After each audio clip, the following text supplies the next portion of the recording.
Bueno, vamos a hablar de las exodesviaciones. ¿Qué son? Una exodesviación es un estrabismo divergente que puede ser manifiesto o puede ser latente. En su caso, exotropia o exoforia.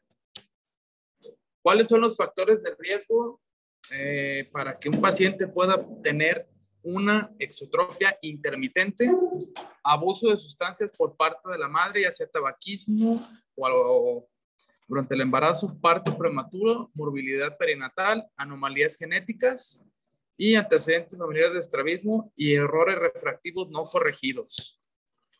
Bueno, ¿qué es una exoforia? Es una desviación controlada por fusión en condiciones normales de visión normal. ¿Cuándo la podemos detectar? Cuando se interrumpe la visión monocular, ya sea durante una prueba de Covert test o una prueba de agudeza monocular. La descompensación de una exoforia se puede convertir en una exotropia. Puede ocurrir cuando cuando el paciente está enfermo, está sometido a estrés o bajo influencia de alcohol o sedante, se puede manifestar.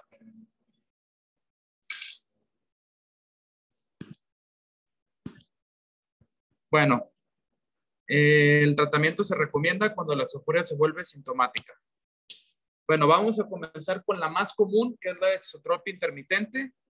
¿Qué es la exotropia intermitente? Es una condición de estrabismo que el desplazamiento del ojo hacia afuera y tiene periodos intercalados de buena alineación. El cierre del ojo puede ocurrir durante una exodesviación y la agudeza visual, curiosamente, de cerca y de lejos puede ser normal durante los periodos de alineación. Bueno, ¿por qué está causada? Puede haber un desequilibrio entre la convergencia activa y la divergencia, alguna anatomía orbitaria anormal o anomalías de la percepción de los músculos extraoculares. Bueno, ¿qué es en sí? El paciente tiene una capacidad de cambiar entre un estado de supresión y una función binocular relativamente normal que se observa en los niños afectados con este tipo de estrabismo. ¿Cuál va a ser la presentación clínica? El paciente generalmente cuando tiene la desviación, va a cerrar su ojito para poder, porque pueden tener diplopia o fotofobia. Como lo habíamos comentado, puede tener una agudeza visual lejana y cercana normal.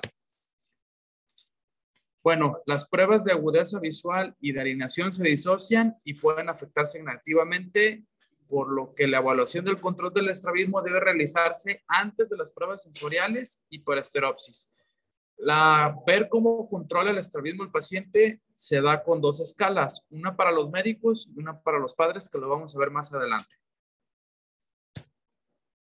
Bueno, cuando evaluamos este tipo de estrabismo, ¿qué vamos a evaluar? El ángulo o el tamaño de la alineación, la agudeza visual cerca y lejos, el deterioro de la convergencia y cuál es el control que tiene el paciente de desalineación. Y podemos tener estas tres que son puntos claves. Exceso de divergencia, la desviación es mayor de lejos que de cerca, insuficiencia de la convergencia, la desviación es mayor de cerca, y la básica, que la desviación es igual tanto de lejos como de cerca. ¿Cómo los vamos a evaluar? Si la divergencia es real, la desviación de cercas va a ser, y de lejos va a ser de 10 dioptrías prismáticas. Si es un exceso de divergencia simulado, inicialmente la fijación de lejos, pero la desimulación y la fijación de cerca aumentan dentro de las 10 dioptrías prismáticas. Pero esto lo tenemos que evaluar con una interrupción de la visión molecular, ocluyendo un ojo o con más lentes de +3. Y el básico que hemos hablado, la desalineación de lejos y de cerca es igual, 10 dioptrías prismáticas. Aquí podemos ver un hecho, cómo se manifiesta.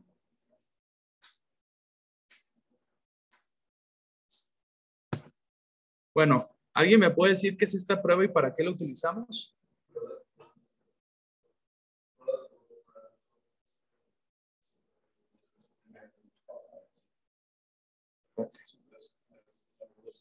Ok. Bueno, esta es la escala para ver el control que tiene el paciente de la exotropia, que es para el médico. La podemos dividir en 5 grados. El número 5 es una exotropia constante. El número 4 tiene una decisión del 50% durante todo el tiempo de la exploración. El grado 3 tiene menos del 50% durante la exploración. El grado 2 no hay una exotropia a menos de que haya que se le estimule y no dura más de 5 segundos. La número 1, no hay exotropia a menos de que se estimule y es entre 1 y 5 segundos. Esta es la escala para los médicos durante la exploración física que estamos. La exploración física del estrabismo inicia desde que el paciente pisa el consultorio. No lo podemos explorar o tomar esta escala a menos de que pongamos atención desde que el niño pone el primer pie en el consultorio.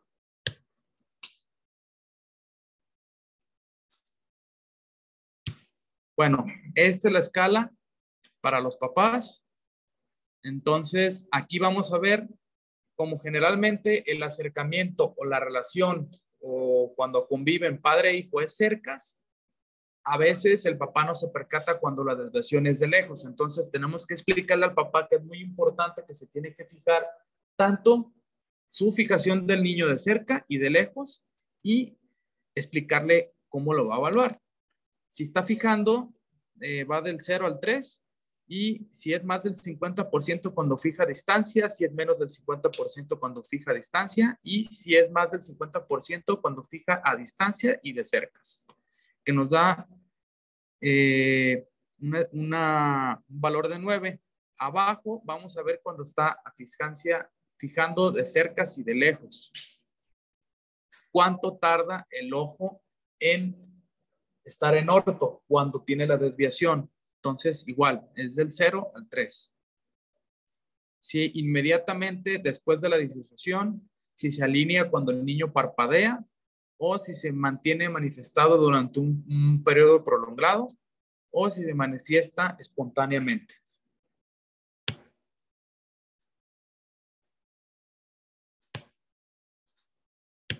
Bueno, el tratamiento se puede hacer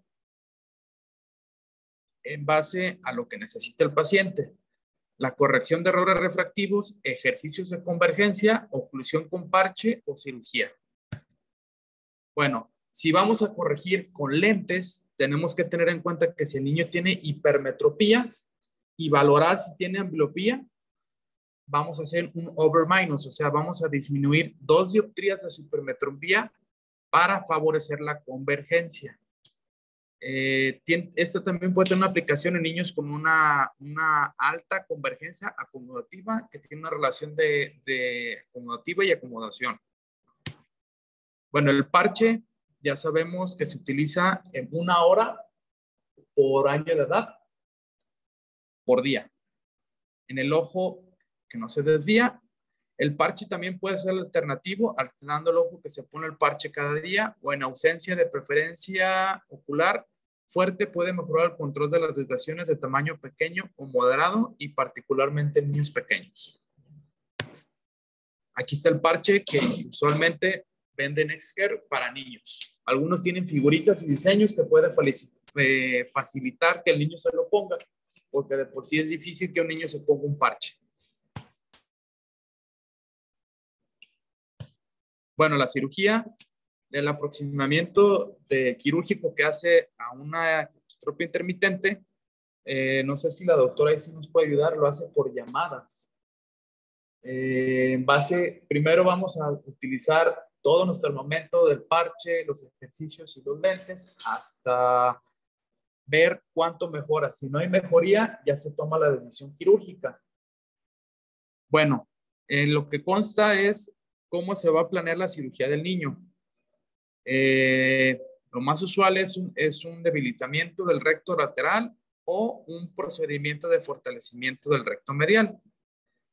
Se cree que la recesión del recto lateral afecta más la desviación de lejos que la de cerca y lo mismo es lo contrario con el recto medial. Un exceso de exotropia en divergencia verdadera o simulada hay que hacer una resección bilateral del recto lateral. Los pacientes con una exotropia básica o una desviación igual de cerca y de lejos se trata con un procedimiento de resección. Bueno.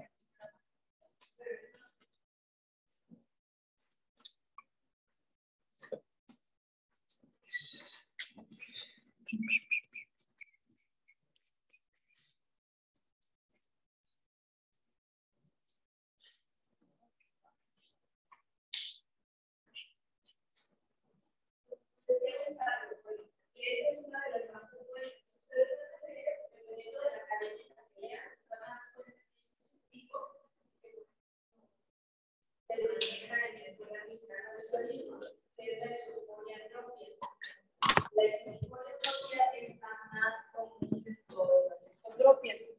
Y aquí tienes el audio. Y la exoforiatropia es aproximadamente el 15% de todas las exotropias. ¿Cuál es el problema de la exotropia intermitente? La exotropia intermitente se podría decir que es la que al principio tú dices, hasta que rompo fusión, se ve. Y la exoforiatropia es la que los papás te dicen, bueno, es que de repente está viendo la tele y el ojo se le va. Está fijando la vista, nadie rompió fusión, ¿sí? Entonces esa es una exoforiatropia. Solamente si yo en una revisión oftalmológica hago el cover test y rompo fusión y está la exo y nadie se había dado cuenta, esa es una exotropia intermitente. Si ya el paciente le habían detectado a alguien, lo más probable es que eso fuera una exoforiatropia. Y las exotropias intermitentes, dependiendo del grado que tengan, pueden evolucionar a una exoforiatropia. Por eso es que son las más frecuentes, porque la intermitente, si no la tratamos pronto, puede evolucionar a eso, ¿va? Y bueno, aquí nos dice que normalmente lo vas a ver a la oclusión, ¿no? Oclusión, desoclusión. Como ya dijo Gonzalo, puede ser al cover test o puede ser cuando estás haciendo la exploración de lo que es la agudeza visual. ¿Por qué? Porque le pones el oclusor y al momento que se quita el oclusor, ves la desviación del ojo. ¿Vean la que sigue?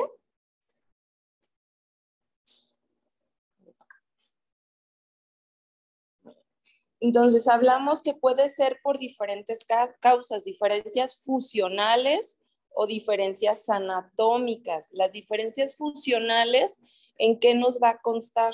A ver, Javier, ¿qué te suena?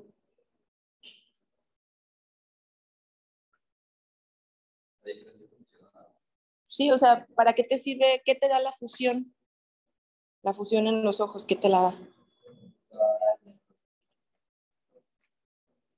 ¿Y cómo logras la estereopsis? Con visión binocular. Entonces, la visión binocular se va a ir favoreciendo dependiendo de la agudeza visual del paciente. Si el paciente no tiene la misma agudeza visual en ambos ojos, la estereopsis no va a estar al 100%, ¿correcto? Entonces, si ya tienes un problema refractivo, ya te está hablando que no va a haber una fusión adecuada. Entonces, por eso decía Gonzalo que hay que tratar los errores refractivos del paciente. ¿Qué más nos puede desfavorecer la fusión? Una ambliopía. ¿La ambliopía causa de qué? Pues puede ser por una refracción, así de simple, ¿vale? Un problema orbitario, algo anatómico. Por ejemplo, los pacientes que no tienen simetría craneofacial pueden tener alteraciones anatómicas, alteraciones propiamente en la musculatura del ojo. Los pacientes que tienen un ángulo capa positivo amplio, que tienen la mácula en una posición no normal. Esas son diferencias anatómicas que nos pueden favorecer a la exotropia. Y bueno, hay otro ahí subtítulo que podríamos agregar dentro de la fusión que se nos asocia mucho a problemas anatómicos, por así decirlo, que es la inervación, ¿sí? Entonces, la inervación anómala también nos puede causar una exotropia, ¿va? La que sigue. La que sigue. Bueno, en esa diapositiva nos hablaba de la fusión binocular. La fusión binocular, si nosotros tenemos una exoforiatropia, pues vamos a saber que el paciente, si es de un solo ojo, ese ojo presenta momentos de supresión. Presentar momentos de supresión que tú dices, pues es menos del 50% del día, lo veo rara vez, solamente al despertar. Hablamos que es malo para el paciente porque nos favorece ambliopías. Por eso decimos que las exotropias intermitentes y la exoforiatropia son las que más nos pueden causar ambliopía en los pacientes porque generan supresión en el cerebro al tener una correspondencia retiniana anómala, ¿sí? Entonces, hay esa correspondencia normal y el cerebro suprime la imagen. Si es nada más en un ojo, va a favorecer ambliopía de ese ojo. Si lo hace alternado, probablemente y no, pero va a ir evolucionando de tal manera que ya se haga una exotropia, que ya no sea foria y ya va a ser cada vez más manifiesto, porque el paciente te está diciendo que lo está alternando. Entonces, si no favoreces mecanismos funcionales o ejercicios o lentes o demás, el paciente lo más común es que evolucione a eso, ¿sí?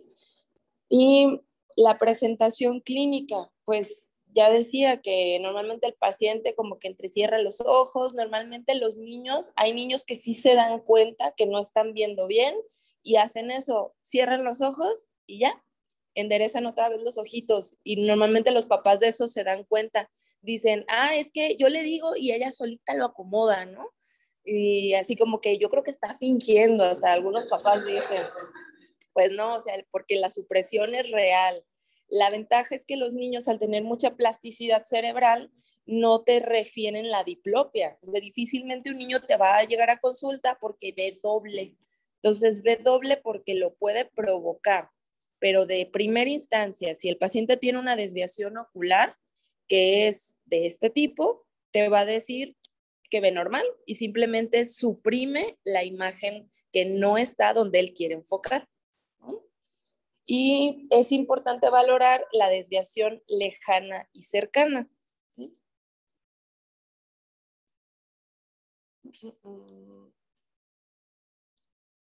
¿Seguimos? Ok, ¿cómo medimos el ángulo de desviación?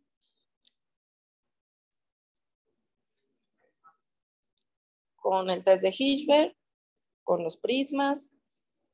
Agudeza visual. Tiene que ser lejos y cerca, monocular, ¿va?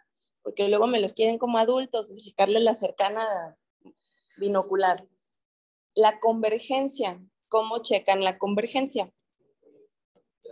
Con el push-up, ¿no? Entonces, lejos, cerca. Y ver qué tanto te puede retener el paciente la visión cercana, porque pacientes que no tienen una buena convergencia están con el dedo aquí y de repente el ojo se va. Entonces, eso lo tienes que cuantificar, qué tanto te lo puede mantener. En teoría, tendríamos que hablar que 20 segundos el paciente te debe conservar la convergencia sin ningún problema. Entonces, los ejercicios ortópticos los hacemos 20 segundos, cada una 20 repeticiones. La literatura dice 3 veces al día. Pues difícilmente lo van a hacer 3 veces al día, pero bueno. ¿Qué más? Seguimos. Y el control de la desalineación lo vemos meramente en la movilidad ocular, ¿no? Y ya, el cover test. El exceso de divergencia, bueno, esto normalmente lo van a ver al explorar la visión lejana. Al explorar la visión lejana, se van a dar cuenta que el ángulo de desviación es mayor que el cercano, o que probablemente el paciente de cerca esté en orto y de lejos se va a la exo, por un exceso de divergencia. La insuficiencia de convergencia es lo contrario, que de cerca intenta hacer los ojos cerquita y no puede, se va hacia una desviación mayor cercana que lejana. Y la básica o simple, como ya les dijo, es igual la misma desviación lejana que cercana, ¿sí? ¿Por qué es importante esto? Porque, por ejemplo, la insuficiencia de la convergencia no es quirúrgica. Esa se debe de tratar con ejercicios ortópticos, sí o sí, ¿sale? Y el exceso de divergencia, ese sí es quirúrgico. ¿El que sigue? ¿El otro? Bien, entonces aquí tenemos una paciente que precisamente nos alterna en la parte inferior, nos alterna la mirada. Vemos cómo primero desvía el ojo izquierdo, en la foto del otro lado desvía el ojo derecho y en la foto del medio desvía los dos ojos, ¿no? Entonces, lo que estamos hablando de que la exotropia puede ser unilateral o bilateral. Entonces, aquí los dos están desviando, pero empieza a tener ya un proceso donde o fija con uno o fija con otro, pero no te está teniendo una visión binocular. Entonces, esta paciente sí o sí es quirúrgica.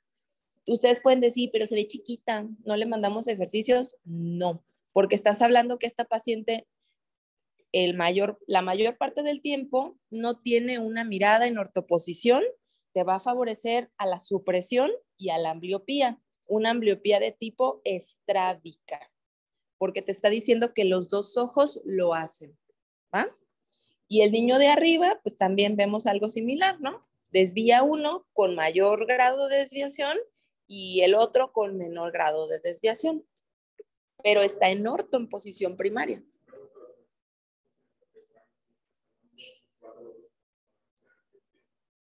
Los dos te pueden hacer ambliopía, dependiendo de la preferencia que tenga para la mirada. Por ejemplo, hay pacientes que tienen, aunque tengan la visión similar, la graduación similar en ambos ojos, te generan cierta preferencia por un ojo, o de plano es tanto lo que alternan que es una ambliopía bilateral. Los dos se quedan con la misma agudeza visual. Ninguno avanza porque te está alternando la mirada. Entonces, a veces fija uno, a veces fija el otro. Y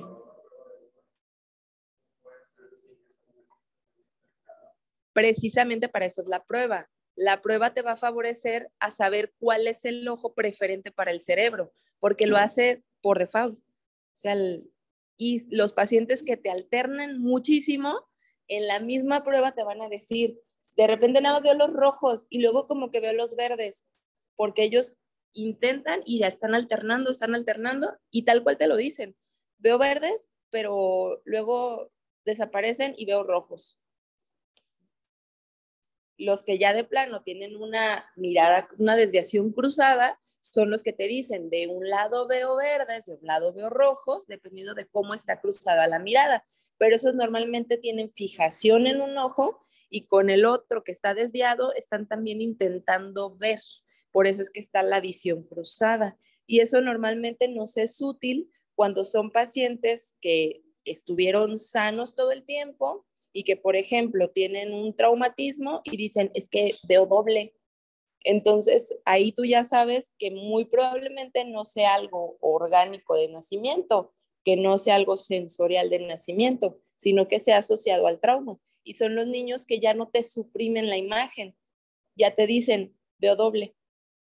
Y te refieren en los puntos de Word que de un lado están unos y de un lado están los otros puntos. ¿Sale? Entonces, difícilmente el niño, te digo, por un proceso de esta naturaleza, te va a tener una desviación, una mirada cruzada. No, normalmente suprime el cerebro, porque es un proceso que inicia entre el primer año de edad y los 4 años de edad. Entonces, se podría decir que van creciendo y se van acostumbrando a este proceso. A diferencia que tú ya fuiste un niño sano, tienes un accidente, no puedes controlar la posición de tu mirada y ahora sí, caray, con uno veo para acá y con el otro veo para este lado, ¿no? Esa ya es otra cuestión. Pero para eso nos sirven los puntos de Word, para saber por dónde va el asunto y la historia clínica.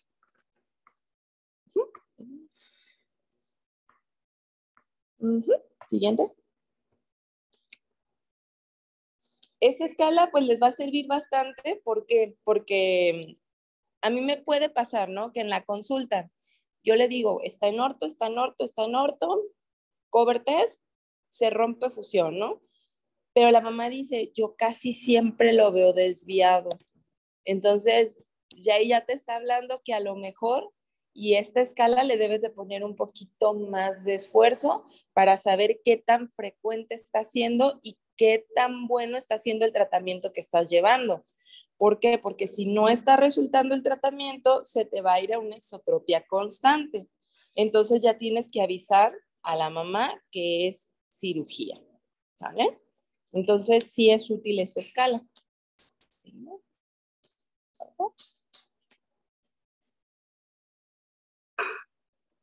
Entonces hablábamos que primero saber la causa. La refracción del paciente es tal cual lo que debe de tener para su edad. Hay una anisometropía que me lo esté causando. Si el paciente es hemétrope para su edad y aparte no tiene como tal una ambliopía, como decía Gonzalo, podemos usar una corrección con lentes negativos. El overminus se podría traducir en sobrecorregir la esfera. Normalmente en pacientes que ya son hemétropes, pues ni siquiera les mandas lentes, ¿no? Si el paciente todavía tiene una hipermetropía considerable, normal para su edad, tampoco le mandamos normalmente lentes, porque estás hablando que si el paciente tiene un +2, que es normal para su edad, y tú le mandas un lente con -2 dioptrías, pues le vas a mandar un lente de nada, pues no, ¿verdad? Entonces, eso es lo que tienes que considerar en el paciente. En los estudios que se ha hecho con lentes negativas, tiene mayor efecto en pacientes que ya tienen miopía, a diferencia de los que todavía son hipermétropes. Entonces, para que sí lo consideren. La literatura te puede decir que hasta 2.5 dioptrías, la mayoría dice 2 dioptrías negativas. Nosotros por escuela usamos de 1 a 1.50, porque ya normalmente al corregir las 2 dioptrías, el paciente ya ve un poco más mal de lejos. Entonces ya la agudeza visual lejana se nos empieza a afectar un poquito. Los ejercicios de convergencia, que son los ejercicios ortópticos, el push-up, ¿no? Entonces, como ya les dije, 20 segundos, 20 repeticiones, y la literatura dice 3 veces al día.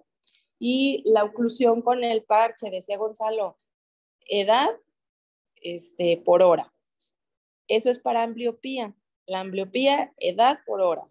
Para exotropia intermitente, mismo tiempo en cada ojo.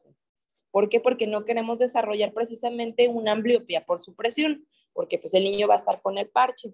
Entonces, hay literatura que te dice que ahora sí que si el niño tiene 5 años, le vas a mandar el parche de 4 a 6 horas en cada ojo, o en el ojo que tiene mayor preferencia para la fijación. No, la literatura dice que en el ojo preferente, por ejemplo. Cuando es una exotropia intermitente, te puedes dar cuenta que son los 2 ojos. Nosotros en la escuela que tenemos mandamos solamente alternado el parche 1 hora cada ojo para no favorecer una supresión, ¿sí? Y que puedas tener un mayor ejercicio con la mirada conjunta. ¿Ah? Y cirugía, pues hablamos que hay distintos tipos de cirugía. Hay cirugía de debilitamiento y cirugía de fortalecimiento. Cuando tenemos una desviación horizontal, vamos a tratar los rectos horizontales, ¿correcto? Entonces, si el ojo jala para afuera, pues voy a debilitar el músculo que está jalando para afuera, que en este caso son los rectos laterales. ¿Cuánto? Bueno, también hay escalas que te dicen 1 milímetro corresponde a 3 dioptrías prismáticas, y otros que te dicen, es que si el paciente tiene 35, bueno, dependiendo de la clasificación, porque te dice, si tiene insuficiencia a exceso de divergencia, te tienes que ir un poco más agresivo, ¿no? Lo van a ver dependiendo de la literatura, donde te dice que si tiene 35 dioptrías de lejos, le vas a retroimplantar 7.5 milímetros el recto lateral. Pero que si es mayor a eso, ahora tienes que tratar ambos ojos. Y que aparte debes de tratar el recto medial fortaleciéndolo, haciendo una resección del recto medial. Entonces puedes hacer R+R del ojo que más desvía y una retroinserción o retroimplante de los rectos laterales, ¿correcto?